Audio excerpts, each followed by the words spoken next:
नमस्कार दोस्तों, आइए चलते हैं आज एक नई यात्रा पर जो है रणथंबोर की। देखिए, नाम से स्पष्ट है कि ये किसका रणथंबोर है। राजा हमीर देव का रणथंबोर है। तो इसमें स्वागत हुआ एक बड़े से दरवाजे से। देखकर ही मन को आनंद हुआ कि हम उस जगह आए हैं जिसके बारे में अभी मैंने थोड़े दिन पहले ही आपको वीडियो में रासो काव्य में इनको करवाया था। हम होटल में पहुंचे तो वहां पर राजस्थानी शैली में बना हुआ ये होटल बहुत ही अद्भुत नज़ारा दे रहा था। इसके बाद हमने निश्चय किया कि हम सबसे पहले त्रिनेत्र गणेश जी के दर्शन करने जाएं। और रास्ता इतना सुंदर था जब हम, क्योंकि ये जो मंदिर है ये दुर्ग में ही स्थित है, तो हमें ऊंचाई पर जाना था। चारों तरफ बहुत फैला हुआ जंगल था और यहाँ जंगली जीव जंतुओं को देखकर मन प्रसन्न हो गया। ये बहुत ही स्वाभाविक रूप से यहाँ विचरण कर रहे थे, जिसमें सांभर और चीतल नामक जो दो हिरण की प्रजातियां हैं, और इसके साथ साथ जो प्रकृति है वो बिखरी हुई थी। छोटे छोटे पानी के स्रोत यहाँ पर थे। विशालकाय प्राचीन पेड़ हमें देखने को मिले जो शायद आजकल हमारे आसपास हमें नहीं मिलते। ये चीतल प्रजाति के जो हिरण हैं, देखिए किस तरह से हमें देखकर फुदकते हैं और फुदक कर ये अपना रास्ता पार कर रहे हैं। इसके बाद यहाँ पर लंगूर बहुतायत पाए जाते हैं।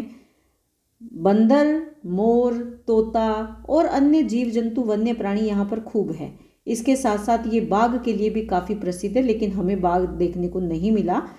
तो हम पहुँच गए दुर्ग में। देखिए, ये दुर्ग जिसमें ऐसे माना जाता है कि पृथ्वीराज चौहान के पुत्र गोविंद राज ने रणथंबोर को सबसे पहले अपनी राजधानी बनाया।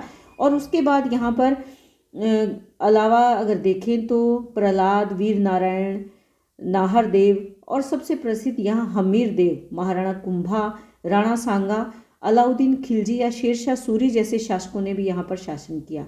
और उनके शासनकाल की अलग अलग राजाओं की छाप यहाँ इस दुर्ग में देखी जा सकती है। यहाँ वन्य जीव जंतु बहुत स्वाभाविक रूप से रहते हैं।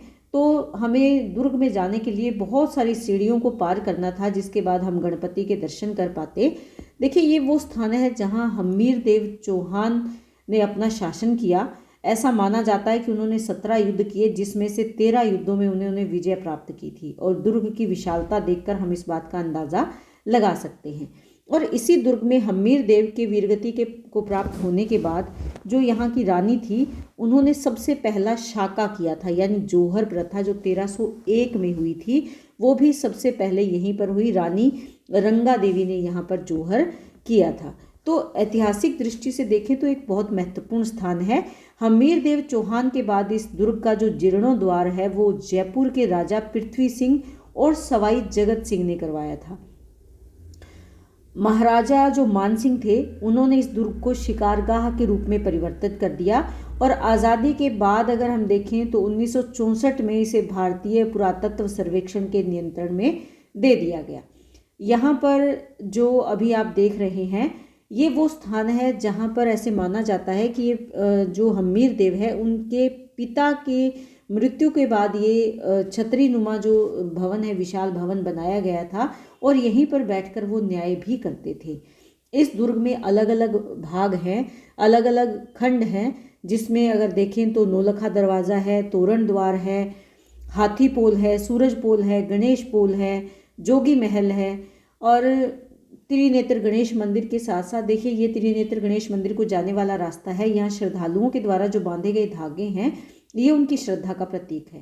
त्रिनेत्र जी के दर्शन करके, गणेश जी के दर्शन करके हमें बड़ी ही प्रसन्नता हुई और हम ढलते हुए सूरज के साथ यहाँ से वापस लौट आए। देखिए, त्रिनेत्र गणेश जी के लिए भी अनेक कहानियाँ प्रचलित है। त्रिनेत्र के प्रति ये माना जाता है कि गणेश जी ने शिव अपने पिता से इस परंपरा को प्राप्त किया। उन्होंने अपनी परंपरा यानी त्रिनेत्र वाली जो परंपरा थी वो अपने पुत्र को दी।